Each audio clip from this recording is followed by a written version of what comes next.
Medwin hospital Jeevana Rekha. Good morning and welcome to this week's episode of Jeevana Rekha. ప్రపంచ కళాభిమానుల హృదయాల్లో తన రచనా పటిమతో చెరగని ముద్ర వేసుకున్న ప్రముఖ నాటక రచయిత ఆంటోన్ చెకోవ్, ప్రపంచంలోనే అత్యధిక ఐక్యూ మేధావి గోథే, తన మధురమైన కవితలతో అశేష పాఠక హృదయాల్ని రంజింపజేసిన మహాకవి కీట్స్, ఇంకా అతి క్లిష్టమైన గణిత సమస్యల్ని సైతం సునాయాసంగా సాధించగలిగిన ప్రపంచ ప్రఖ్యాత శాస్త్రజ్ఞుడు శ్రీనివాస రామానుజన్, ఇలా చెప్పుకుంటూ పోతే ఎందరో మహనీయులున్నారు. ఏంటి, ఇది జీకే ప్రోగ్రామా లేక జీవన్ రేఖ ప్రోగ్రామా అని సందేహిస్తున్నారా? ఖచ్చితంగా ఇది జీవన్ రేఖ ప్రోగ్రామే. కానీ ఇంతకు ముందు నేను చెప్పిన మహనీయులందరికీ ఓ విషయంలో పోలికుందండి. అదేమిటంటే వీరందరూ మరణించింది టీబీ వ్యాధి కారణంగానే. ఈ టీబీ వ్యాధికి చిన్న పెద్ద అనే తారతమ్యం లేదు. ఎందుకంటే మానవ జాతికి ఎంత చరిత్ర ఉందో ఈ టీబీ వ్యాధికి కూడా అంత చరిత్ర ఉంది. మరి అంత పురాతనమైన టీబీ వ్యాధి గురించి ఈనాటి మన జీవన్ రేఖలో వివరంగా తెలుసుకుందాం. Okay, let's go ahead.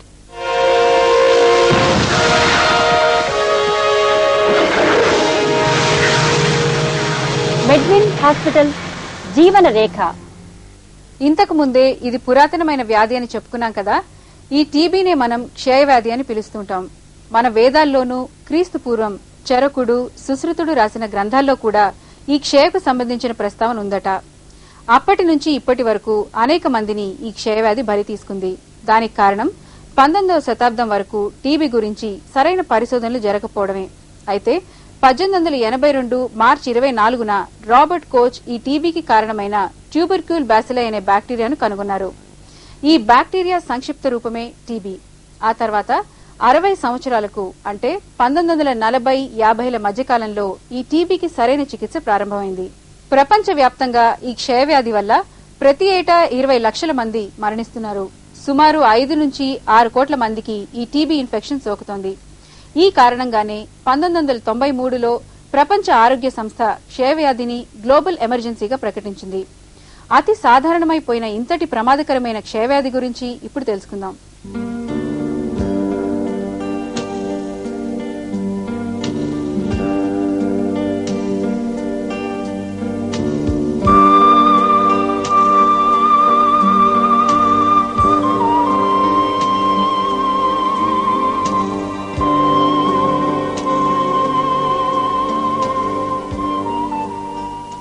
నేను తాపీ మేస్త్రిగా పనిచేస్తాను సార్.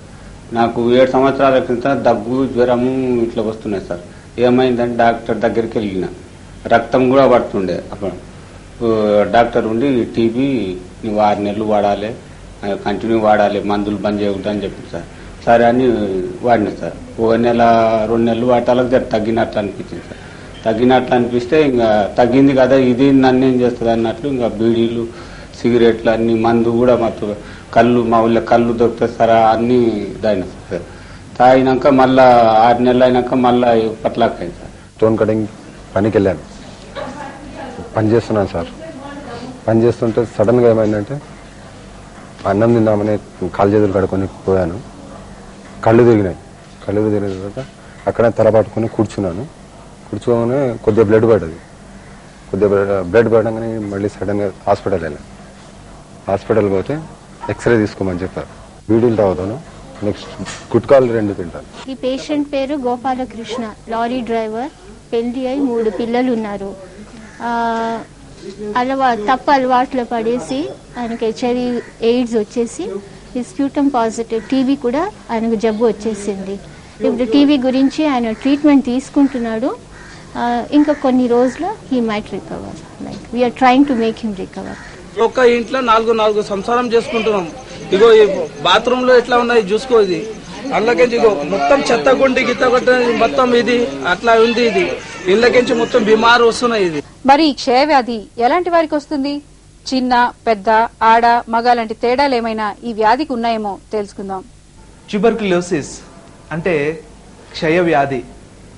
ఈ క్షయవ్యాధికి కారకం ఒక సూక్ష్మాతి సూక్ష్మమైన బ్యాక్టీరియా.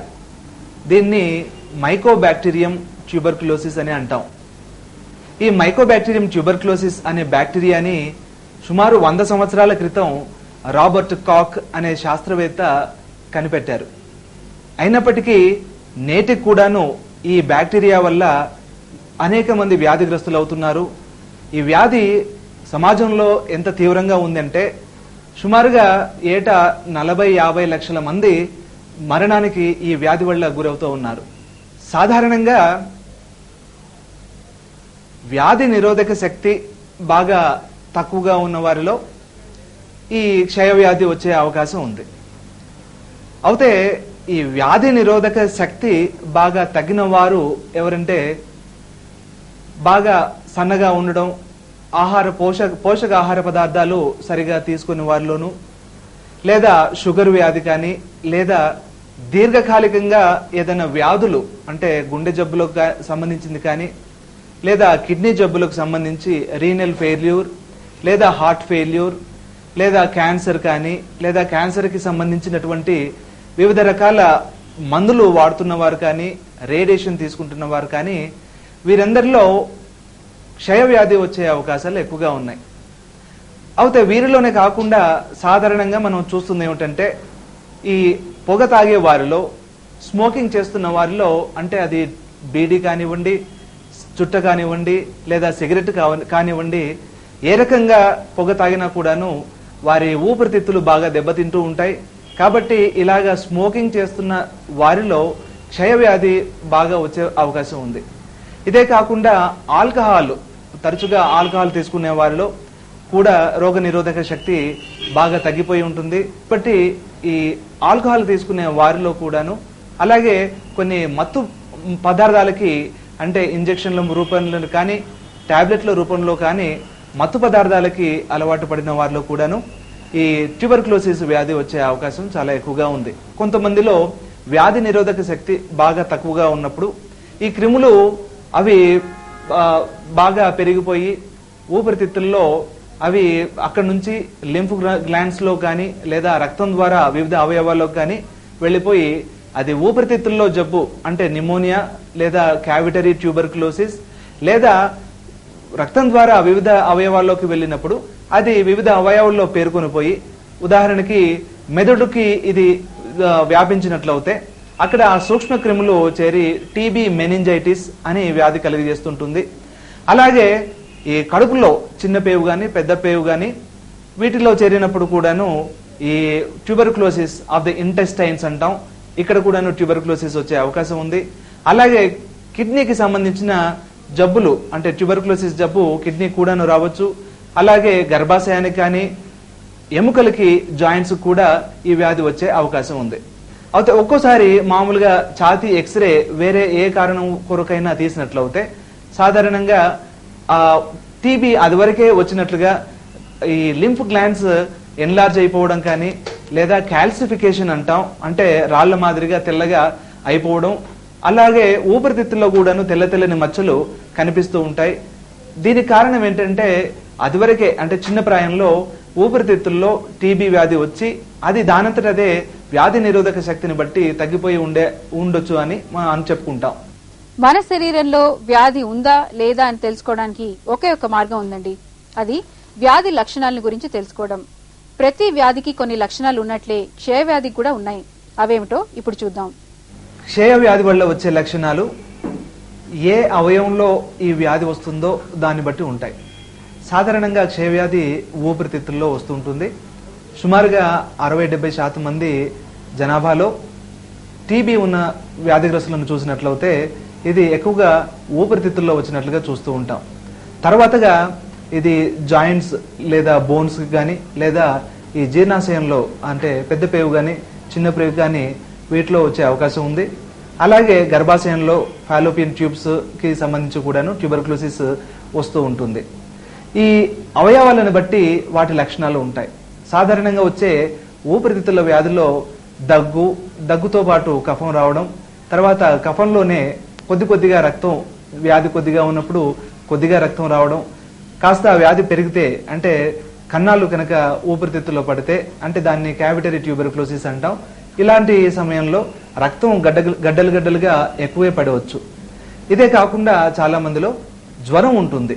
సాధారణంగా ఈ జ్వరం దినవంతట్లో ఉన్నా కూడాను సాయంత్రం వేళల్లో ఇది ఎక్కువగా అవడం, సుమారుగా 2-3 వారాల పాటుగా ఎన్ని మందులు వాడిన తర్వాత కూడాను ఈ జ్వరం అలాగే కంటిన్యూగా ఉన్నట్లయితే, లేదా దగ్గు కూడాను కంటిన్యూగా ఉన్నట్లయితే ఈ క్షయవ్యాధి ఉందేమో అన్న అనుమానం రావాలి. దీంతో పాటు మనిషి చాలా నీరసించిపోతాడు, సన్నబడిపోవడం, ఆకలి బాగా మందగించడం ఇలాంటి లక్షణాలు, తర్వాత రాత్రుల్లో బాగా చెమట్లు పట్టేయడం లాంటివి లేదా తలనొప్పి రావడం జరుగుతూ ఉంటుంది.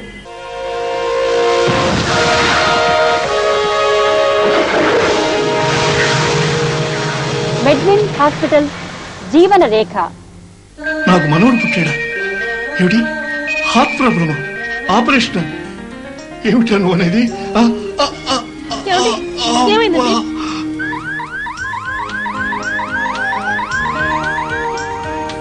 బాగున్నారా సార్? నా సంగతికి ఇంకండి డాక్టర్ గారు, నా మనవడికి ఎలా ఉందని బెంగగా ఉంది. కంగారు పడకండి, మీ ఆపరేషన్ అప్పుడే మీ మనవడి హార్ట్ ఆపరేషన్ కూడా ఇక్కడే సక్సెస్ఫుల్ గా జరిగింది. నిజంగానా? అచ్చం నా పోలికే కదరా నాన్న. మరీ అంత ఎమోషనల్ అవ్వకండి సార్, హార్ట్ ఆపరేషన్ అయ్యాక విశ్రాంతి అవసరం. డాక్టర్ గారు, మీరు మెడ్విన్ హాస్పిటల్స్ ఉండగా మా గుండెలకి ఏం డోకలేదు. ఇక నా మనవడితో చెస్ ఆడటానికి నేను రెడీ.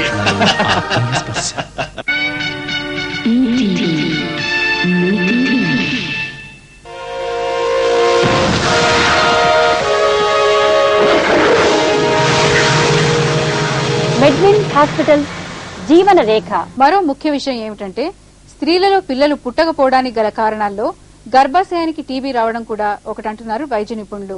మ్యారేజ్ అయిన చాలా మందిలో ఈ ఓవం వచ్చేసి ఆ స్పర్మ్తో అక్కడ ఫర్టిలైజ్ కావాలి. అయితే ఈ ప్రక్రియ సరిగా జరగకపోవడం మూలన చాలా మంది స్త్రీలు ఒకవేళ ఈ ట్యూబర్క్లోసిస్ అంటే అండాశయంలో కానీ లేదా ఈ ఫాలోపియన్ ట్యూబ్స్ లో కానీ లేదా గర్భాశయంలో కానీ ఒకవేళ ఉన్నట్లయితే వారు పిల్లలు పుట్టక చాలా ఇబ్బంది పడుతూ వాళ్ళు మిగతా టెస్టుల గురించి వస్తుంటారు. అయితే అన్ని పరీక్షలు చేసినప్పుడు పర్టికులర్గా అంటే ఈ ఎండోమెట్రియం బయాప్సీ చేసినట్లయితే దాంట్లో ట్యూబర్క్లోసిస్ వ్యాధి ఉన్నట్లుగా నిర్ధారణ జరుగుతూ ఉంటుంది.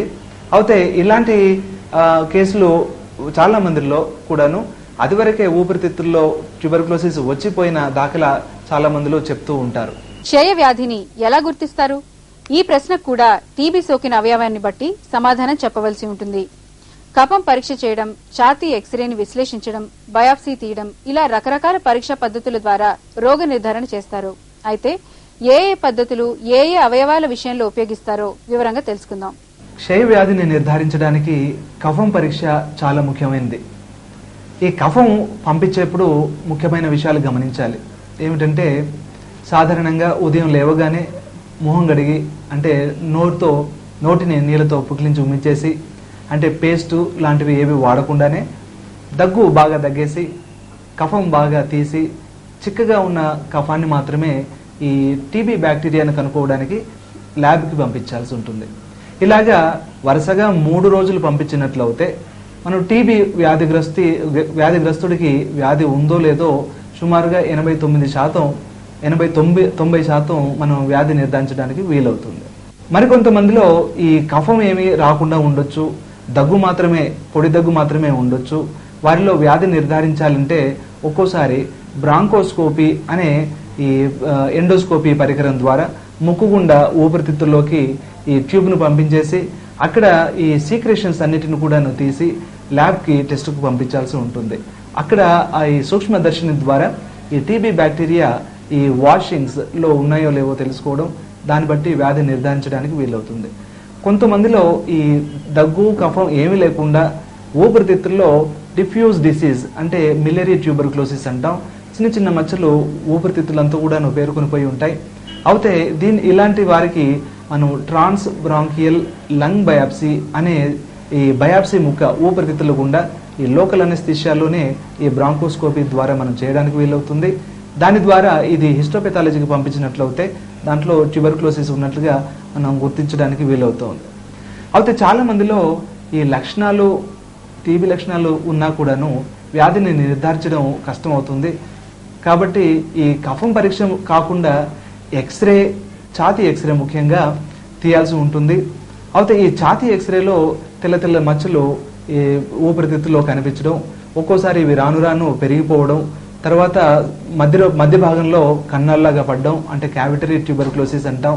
లేదా ఒక్కోసారి ఈ లింఫ్ గ్లాండ్స్ అంటే మీడియాస్టినం, ఈ ఛాతీ మధ్య భాగంలో ఉండే భాగాన్ని మీడియాస్టినం అంటాం. ఆ భాగంలో ఈ కంతులు పెరిగిపోవడం, ఇవే కాకుండా ఈ మెడ చుట్టూ కూడాను 2 వైపులు కంతులు ఏమైనా అక్కడ కానీ లేదా చంకల్లో కానీ గజ్జల్లో కానీ ఈ గ్లాండ్స్ ఉండే అవకాశం ఉంది. సో ఇలాంటివి ఎక్కడెక్కడ ఉన్నా కూడాను వాటిని పరీక్షకు తీసి బయాప్సీ చేసి పంపించినట్లయితే వ్యాధి నిర్ధారించడానికి వీలవుతుంది. ఇంకొంతమందిలో అంటే ఇప్పుడు బోన్ ట్యూబర్క్లోసిస్ కానీ లేదా కడుపులో పేవుల్లో వచ్చే ట్యూబర్క్లోసిస్ కానీ నిర్ధారించడానికి చాలా ఇబ్బంది అవుతూ ఉంటుంది. ఇలాంటి వారిలో ఇండైరెక్ట్గా ఈ టీబీ బ్యాక్టీరియా నుంచి వచ్చే పదార్థాలని బ్లడ్లో కానీ లేదా స్కిన్ టెస్ట్ ద్వారా కానీ తెలుసుకుని వ్యాధిని నిర్ధారించాల్సి ఉంటుంది. అంటే వీరిలో ఈ బ్యాక్టీరియానే డైరెక్ట్గా కనుక్కున్నట్లయితే అది మనం టీబీ అని చెప్పడానికి వీలవుతుంది. కాకపోతే సాధారణంగా ఇలాగ టీబీ బ్యాక్టీరియాని అందరిలోనూ మైక్రోస్కోప్ ద్వారా పరీక్షించి చెప్పడానికి వీలు పడకపోవచ్చు. అలాంటి వారిలో మనం మిగతా టెస్టులు ఉంటాయి. అడినోసిన్ డిఅమైనేజ్ అని ఒక టెస్ట్ ఉంటుంది.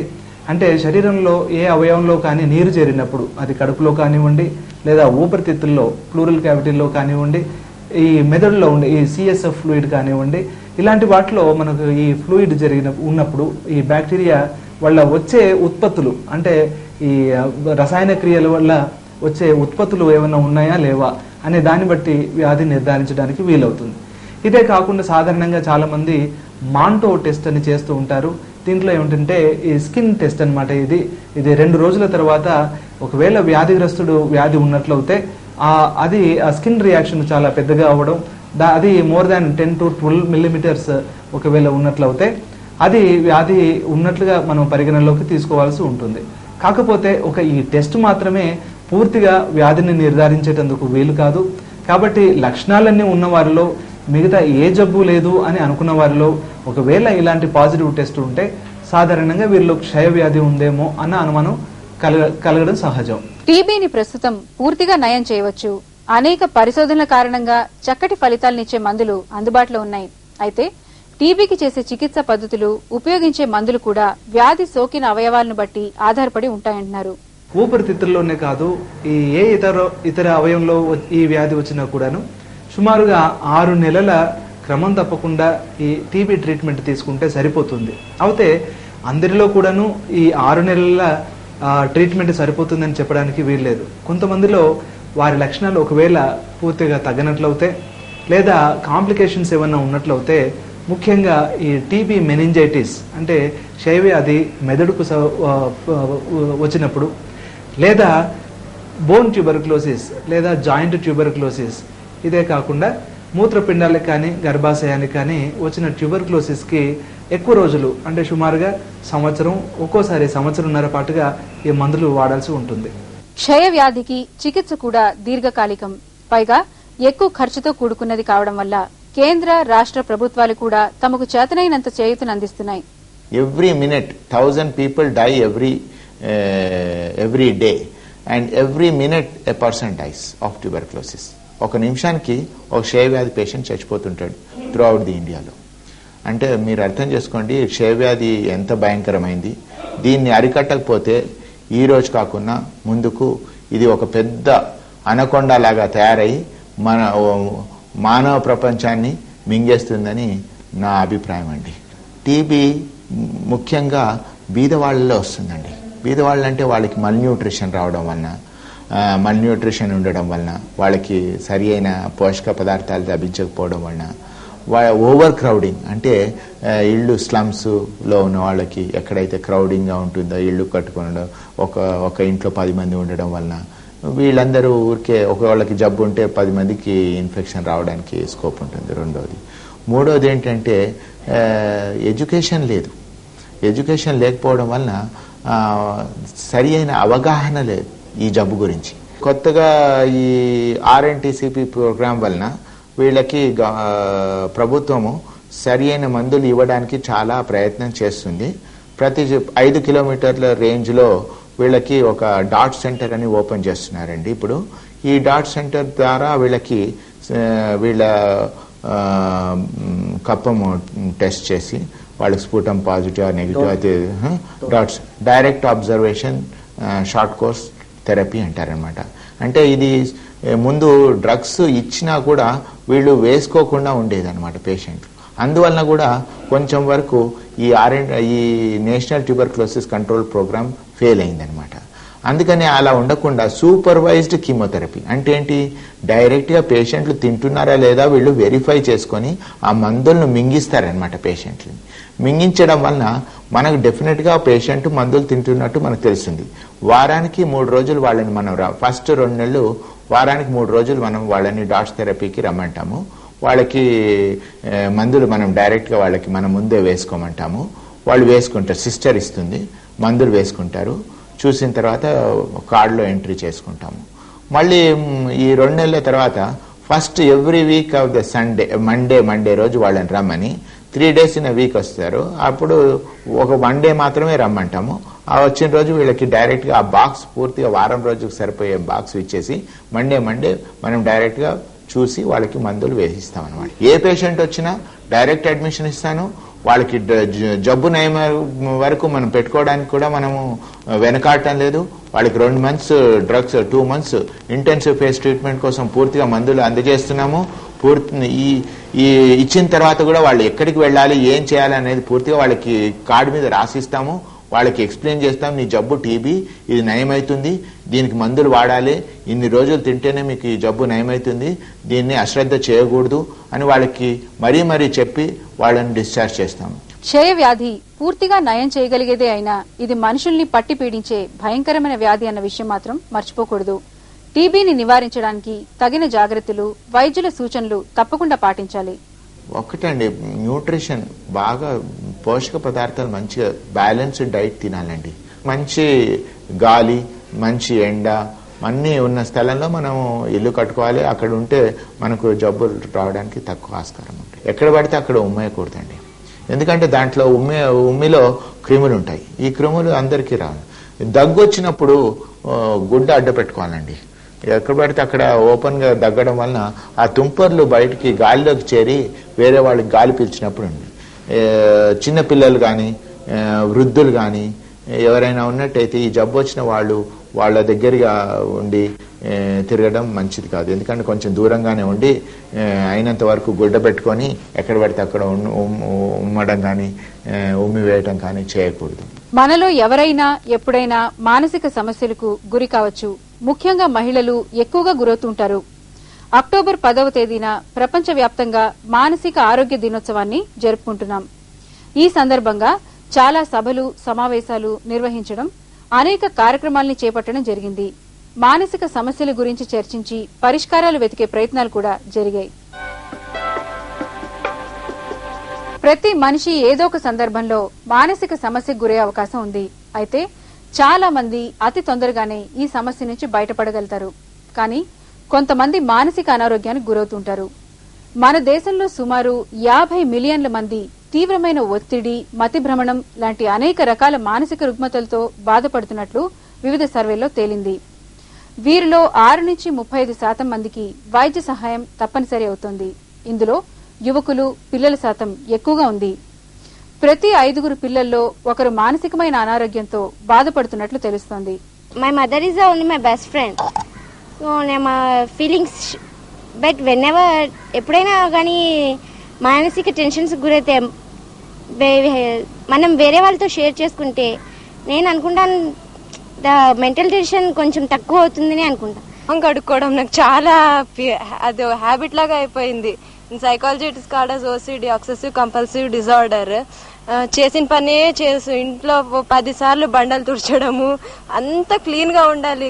అసలు పొద్దున్న లేచినప్పటి నుంచి అక్కడిది ఇక్కడ సర్దడము, ఇక్కడిది అక్కడ సర్దడము, 10 సార్లు మొహం కడుక్కోవడం, అది హ్యాబిట్ అయిపోయింది. ఐ ఫెల్ట్ ఇంకా అసలు నాకు జీవితంలో అసలు ఇంకా ఎంసెట్ లో రాకపోతే ఇంకెక్కడ అసలు నాకు ఛాన్సెసే లేవన్నట్టుగా అయిపోయింది. డిగ్రీ తర్వాత 1 year వేస్ట్ అయిందండి. నేను ఇప్పుడు MSc ప్రీవియస్ చదువుతున్నాను. అయితే ఏంటంటే మా ఫ్రెండ్ సర్కిల్ ఉండేది చాలా మటుకు, అందరూ దాంట్లో సెటిల్ అయిపోయారు. అందరం అట్లా అనుకున్నాం ఇయర్ అట్లా. ఒక్కదాన్ని నేను నాకు రాలేదన్న ఫీలింగ్ కన్నా నా ఫ్రెండ్స్కి వచ్చేసింది అని ఎక్కువ అయిపోతుంది. దాంతో ఈసారి నాకు ఎట్లయినా రావాలి అని కష్టపడ, అంటే నాకు రాలేదనికన్నా మా ఫ్రెండ్స్ అందరికీ వచ్చేసింది, నేను ఇంకా సెటిల్ కాలేదు అన్న ఫీలింగ్ ఎక్కువగా ఉండేది.